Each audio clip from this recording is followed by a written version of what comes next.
I've watched a lot of videos about the lava flows, and sometimes you notice a strange sound with these craggy, rough lava flows. We call them It's the sound of the pain, practically, when you walk on something sharp.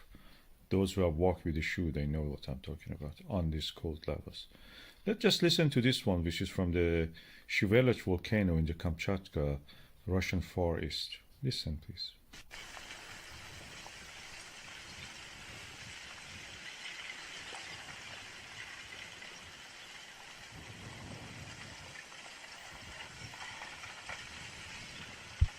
It is not this volcano's lava flow which make this sound. Everywhere that you have lava flow, when they get to this stage, they make this sound. Listen.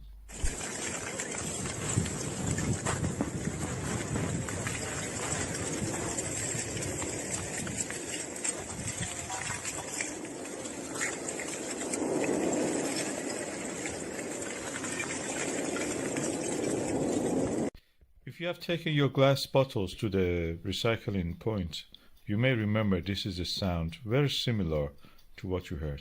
Let's listen. This is the sound I'm playing now.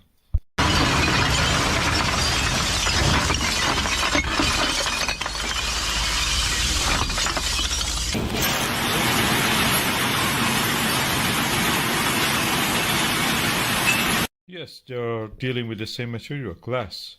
The lava flow that you heard of has the sound of broken glass or breaking glass and flowing in that manner that you saw in the video.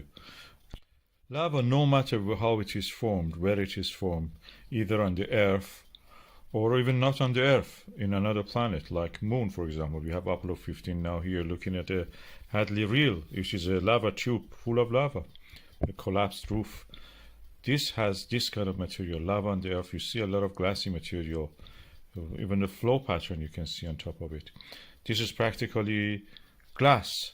Lava is mainly consisted of glass. The glass which has not the time to actually form a crystal, and it can carry crystals inside it, as you can see in this video, in these images, is in the normal light and cross-polarized light. The black part is the actual glass material. You see a lot of other crystals in this, but the main mass of it is glass. The glass appears dark on the cross-polarized light. The lava is made of this glass. That's the reason this makes this strange sound.